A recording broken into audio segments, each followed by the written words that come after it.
Hello and welcome. I'm Phoenix, and this is Minecraft Direwolf20. So as you can see, I've got some Ender Lily seeds growing, and most of them are actually fully grown. I'm actually gonna take down some of these crystal shards and replace them with I've got an entropy shard or an entropy crystal cluster, and I might have an air crystal cluster. I don't remember. Let's see. I added a couple magmatic dynamos onto our energy system. I did some mining. I found out that the turtles were actually lagging my computer, and I couldn't figure out why. I guessed it was probably just because of the chunk updates. But I did go mining, and I recovered 18 diamonds, which is nice. And then I got some, okay, so I also made some elevators. I don't remember, I think I built the elevators in the last episode. But here's something else I've done. I've built this tower. It's not done yet, but this is going to be my tower for Ars Magica. I'm going to put I don't even know what they're called. I don't know hardly anything about Ars Magica, but I know there's a sunlight, like, magic energy generator or something, and a moonlight one, or something like that. Anyway, so oh, wait a minute. Wait a minute. I haven't had any, comets or moonstone. Is Ars Magica even here? Yes, it is. It's going to be interesting having not been hit with comets, because that's where you get moonstone, isn't it? Moon. No. Two O's. Huh. Interesting. Wonder where I'm going to get it. We'll cover that later. I also cultivated some slime trees. So we've got these. Those will provide us with both blue and green slime. And I went and got a silverwood sapling. So we've got a silverwood tree. My goal is to use those to collect Thaumcraft aura nodes, because those, when they grow, sometimes they produce an aura node in their heart, which, if we look,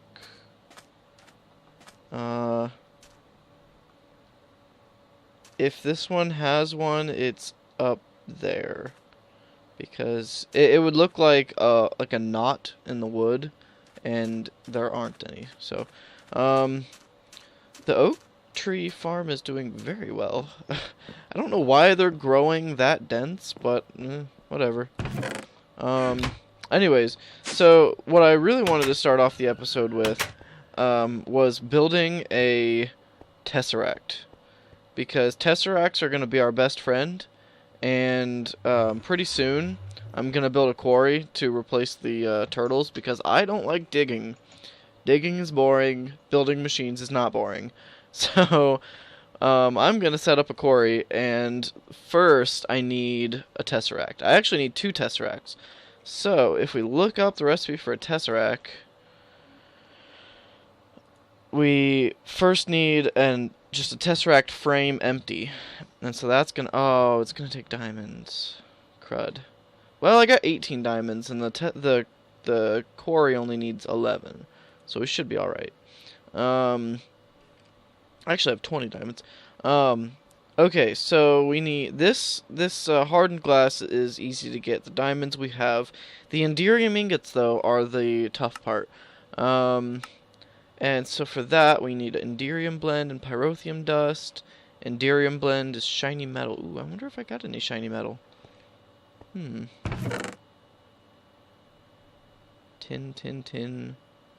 No shiny metal?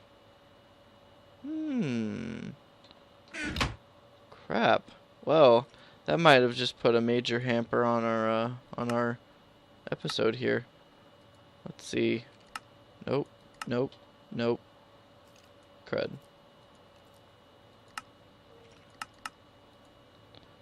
Pulverized shiny metal. Ooh.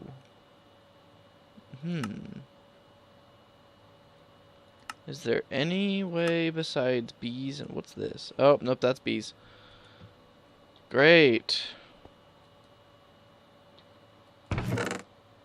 We don't have any shiny metal. I'm sad. Wait, is that all the ferrous metal I've gotten? Huh. Alright, well, I'm gonna pause the video here, and I'll be back as soon as I get some shiny metal, because that means I have to go mine up some ferrous ore and put it in the pulverizer. First, I gotta clean out the pulverizer inventory, because it's got a ton of stuff. But yeah, so I'll be back once I find some shiny metal. Okay guys, I'm back. So, I was able to find some ferrous ore that my turtles had already uncovered, and I ground it up. I think I ground up like 6 or 7 pieces of ferrous ore, and I got 2 shiny metal. So, that's exactly what we were looking for. So basically, how you make this these enderium ingots is you need enderium blend and pyrotheum dust. And the pyrotheum dust takes a blaze powder, a redstone, a pulverized coal, which you just throw a piece of coal in a pulverizer, and a piece of sulfur. Oh, and by the way, I'm here with my friend Serge, so say hi, Serge.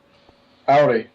And so you need the pyrotheum dust, pyrotheum blend, something like that, pyrotheum, whatever it is. And then the enderium blend, as you saw, is just the shiny metal with 3 tin and resonant ender. So you're going to need 2 shiny metal, 6 tin, 8 ender pearls, and to get the resonant ender, you throw your ender pearls in a magma crucible, and then pipe that into a fluid transposer with a bucket. And then you're going to need 2 sulfur, which is something you mine. It's a base thing that you mine. You need 2 redstone, 2 pulverized coal, and 2 blaze powder, which is just 1 blaze rod. You should know that. Anyways, so then we throw the pyrotheum dust and the enderium blend into the induction smelter, and we get our enderium ingots. And so while that one's smelting up, I'll show you the next step of actually making the Tesseract frame. We're going to need some more hardened glass. And so while the enderium's smelting, I'm going to get our diamonds. So let's take, what is it, 2? I think it's just 2. Alright. And I'm also going to grab the ender pearls, because we're going to need those too. Alright.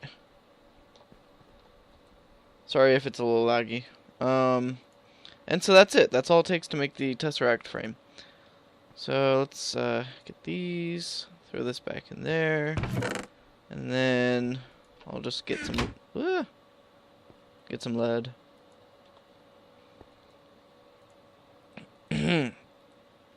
Sorry, I'm a little bit sick. Caught a cold a couple days ago. There we go.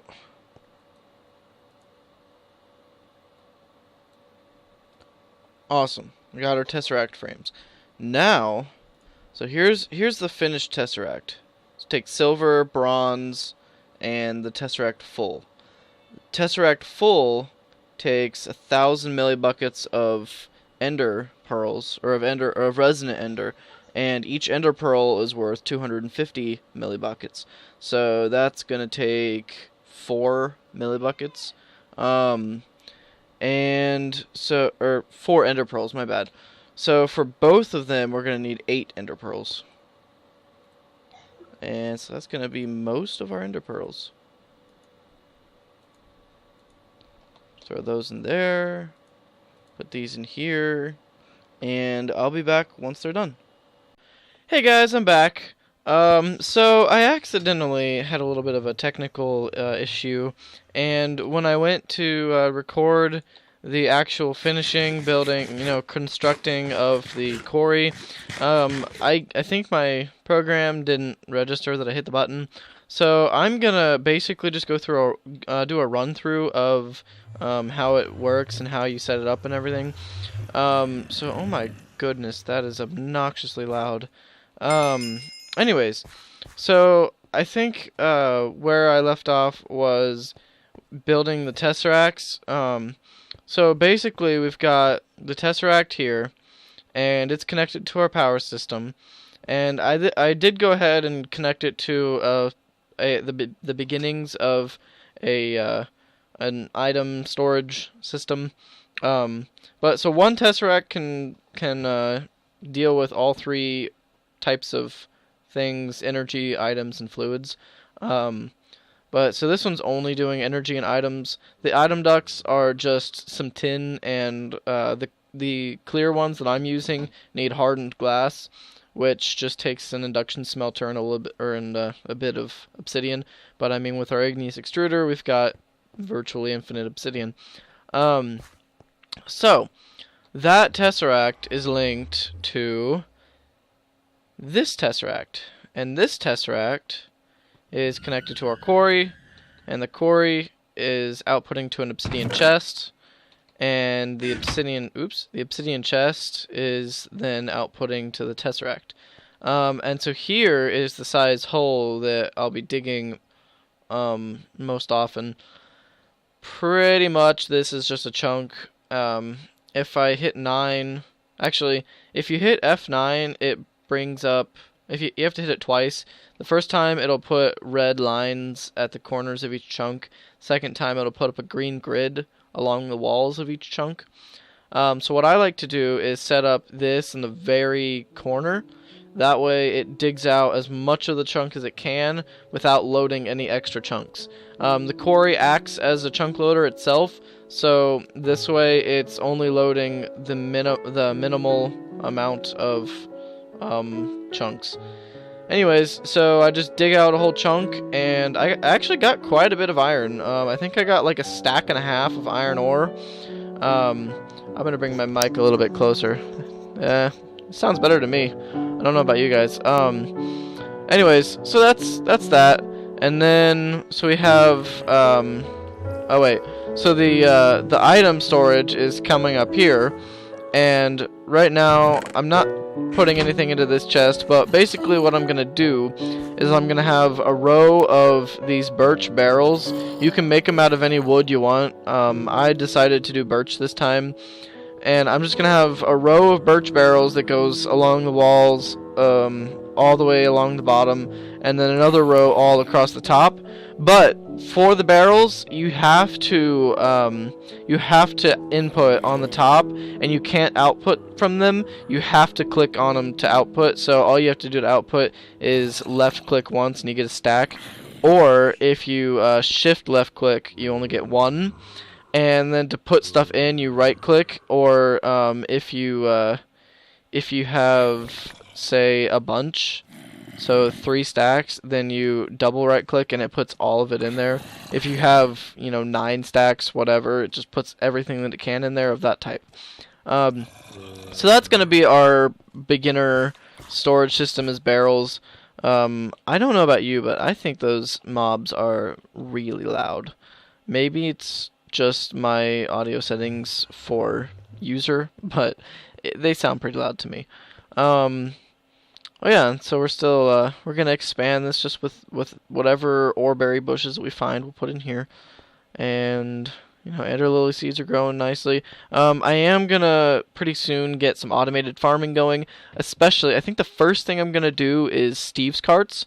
Steve's carts is an amazing mod. I love it. And with Steve's carts, we can build an automated tree farming system, and so that'll be pretty sweet. And then we can use Mine Factory Reloaded to build automated plant farming systems. Mine Factory Reloaded can actually do trees also, but I think, actually, you know what? I might just stick to Mine Factory Reloaded, because I love Steve's carts. I think it's a really great thing, but it requires fuel. And you can use the trees that it cuts down to you can put an engine in it that will convert the some of the wood into charcoal, so it'll keep itself fueled so long as it has wood to cut down. But Mine Factory Reloaded uses your power grid, which that's, I mean, we've got a decent amount of power running a quarry at full steam. But the other thing about Mine Factory Reloaded is there's no moving parts. The only thing that the computer has to do is do the growing cycle of the plants and then harvest them. So we might just go ahead and do that. I haven't decided yet. The only problem with that for me is that there's a lot of piping and energy conduits and stuff involved in that. But I mean, we got 17 redstone energy conduits remaining. So I don't know. I'll give it some thought, and I'll see where we're at once I get that done. But so that'll be for the next episode. Anyways, thanks for watching. Subscribe if you liked it, and I will see you next time. Tune in for the next episode.